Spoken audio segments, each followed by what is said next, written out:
साथियों, एनडीए का ये कार्यकाल बड़े फैसलों का है, तेज विकास का है। और अब हम समय गंवाना नहीं चाहते कि हम 5 नंबर की इकोनॉमी से 3 नंबर की इकोनॉमी पर पहुंच रहे हैं।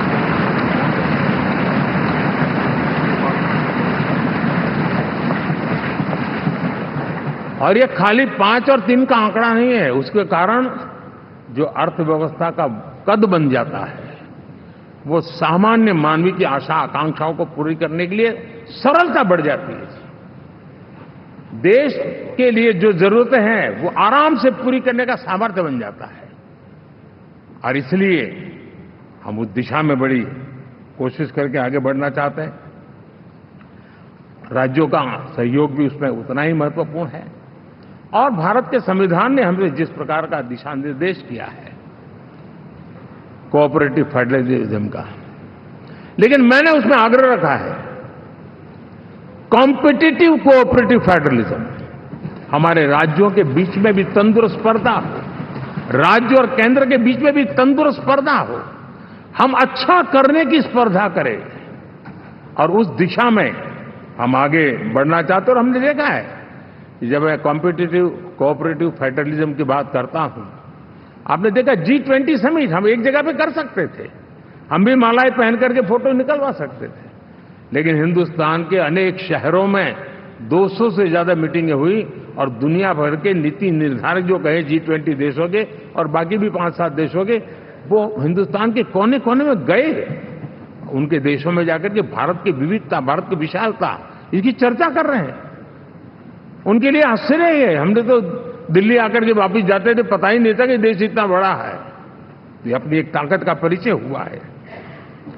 हमने कोविड में देखा, राज्यों के साथ कोऑपरेशन के साथ हमने जिस प्रकार से लड़ाई लड़ी और एक सूत्र में रह करके लड़े, दल किसी का भी हो सरकार में, लेकिन हमने इस काम को किया क्योंकि हमारा कोऑपरेटिव फेडरलिज्म के प्रति कमिटमेंट है।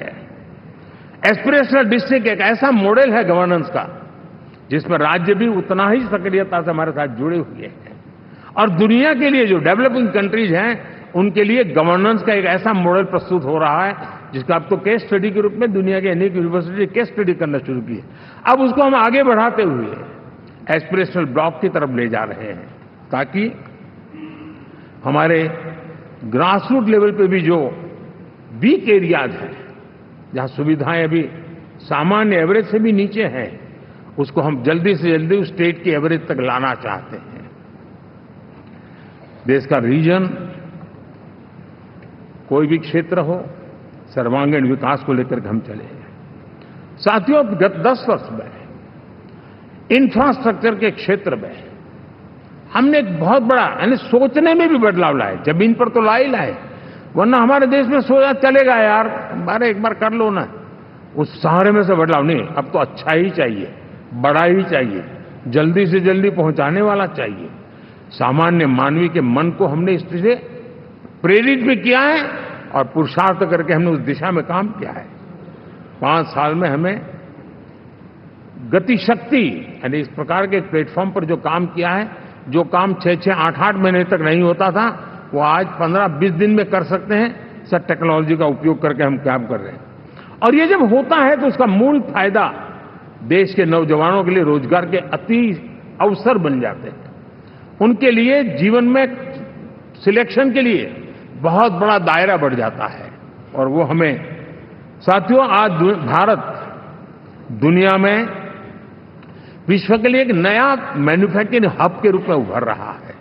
और जब हम मैन्युफैक्चरिंग हब कह रहे हैं, तब सिर्फ इलेक्ट्रॉनिक गुड्स या सर्विसेज की मैं बात नहीं कर रहा हूं। मैं फूड प्रोसेसिंग में भी आज दुनिया में हम बहुत तेजी से आगे बढ़ रहे हैं और वो भारत के किसानों को बहुत बड़ी ताकत देने वाला है। उसी प्रकार से स्पेस हो, आर्टिफिशियल इंटेलिजेंस हो, स्टार्टअप्स की बात हो, स्किल्ड जॉब अपॉर्चुनिटीज की बात हो, आज भारत बहुत तेजी से आगे बढ़ रहा है, ये मेरा विश्वास है। साथियों, मुद्रा योजना, ड्रोन दीदी, विश्वकर्मा योजना, इसने भी नई संभावनाओं को जन्म दिया है। साथियों, हमारी संस्कृति, हमारी विरासत, उसके प्रति हम जितना ध्यान केंद्रित करेंगे, दुनिया के लिए आकर्षण का केंद्र बनेगा। और इसलिए हम उन दिशा में, और मैं मानता हूं भारत के लिए टूरिज्म एक ऐसा एवेन्यू है जो गत शताब्दी में हमें कभी, आज से लेकर के पीछे के 100 साल में कहूं, ऐसा अवसर नहीं मिला है जैसा आने वाले 25 साल में मिलने वाला है। दुनिया भारत की तरफ मुड़ने वाली है।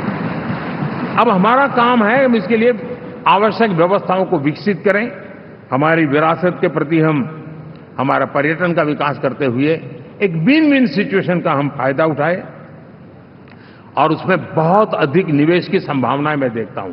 और ये ऐसा क्षेत्र है जिसमें हर स्तर के लोग कमाते हैं, गरीब से गरीब आदमी भी कमाता है और बड़ी बड़ी होटल वाला भी कमाता है, हर कोई इसमें कमाता है। और हमने टूरिज्म के हम बल देना चाहते हैं, बहुत पोटेंशियल है।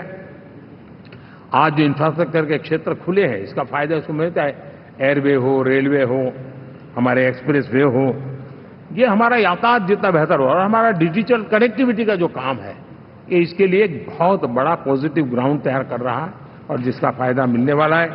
और जो वोकल फॉर लोकल और रीजनल टूरिज्म, इसको एक बल देने का काम है।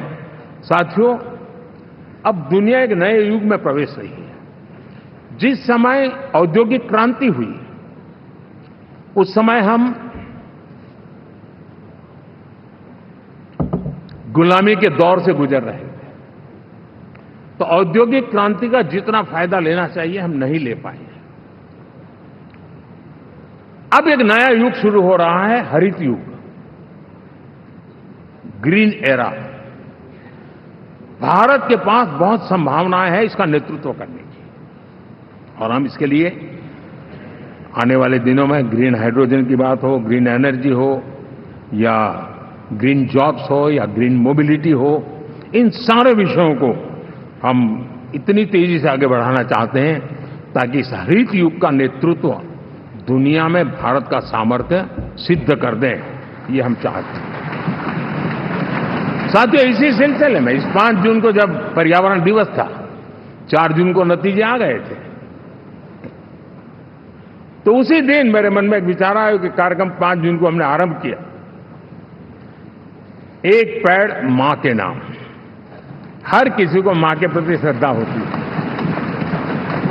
और मैं भी देशवासियों को कहूंगा कि आने वाले समय में कभी आपकी माताजी का जन्मदिन हो, क्या कोई और शुभ दिन हो, अपनी मां के नाम पर एक पेड़ लगाइए, और मां जीवित है तो साथ लेकर जाइए, उनकी फोटो आप सोशल मीडिया में अपलोड कीजिए, और मां नहीं है तो उनकी फोटो रख करके एक पेड़ लगाइए, और वो अपनी मां का भी सम्मान होगा और धरती मां की सेवा होगी। हम इन 2 माताओं की सेवा करें। साथियों, एनडीए, अब भारत आइसोलेशन में नहीं जी सकता। वैश्विक परिवेश में भारत की भूमिका दिनों दिन बहुत बढ़ती चली जा रही है। 2014 में जब एनडीए की सरकार बनी, पूरे विश्व में उसी एक पल से एक नया जिज्ञासा पैदा हुई, थोड़ी आशा के संकेत उनको नजर आने लगे, और फिर उस बदलाव बहुत बड़ा तेजी से आया।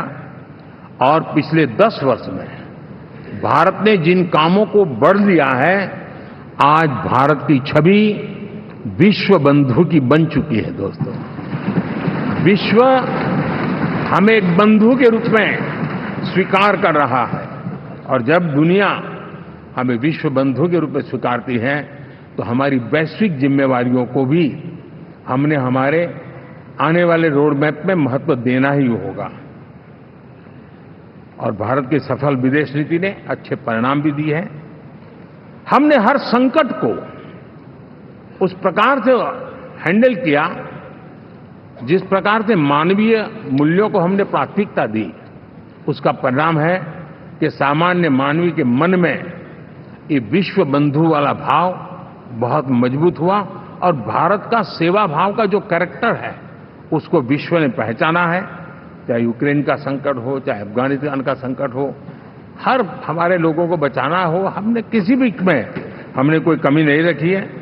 और साथियों, ये क्षमता के कारण भारत में निवेश की संभावनाएं बहुत बढ़ने वाली है। मैं राज्यों से भी कहूंगा कि आप प्रगतिशील नीतियां बनाकर रेडी रहिए। विश्व आज आपके आंगन पे दरवाजे पर दस्तक दे रहा है, और जो राज्य ज्यादा स्पष्ट नीतियों के साथ आएगा, जो राज्य उन कंपनियां विदेशी आने वाले लोगों को ठीक से हैंडल करेगा, उसको बेनिफिट मिलने ही वाला है।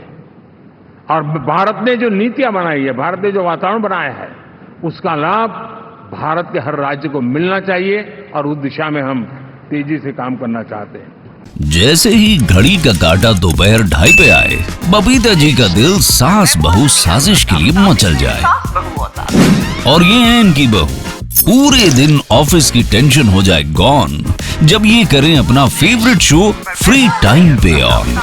इनकी तरह आप भी देखिए अपना फेवरेट शो अपने टाइम पर, और डाउनलोड कीजिए एबीपी लाइव ऐप अपने स्मार्ट टीवी पर।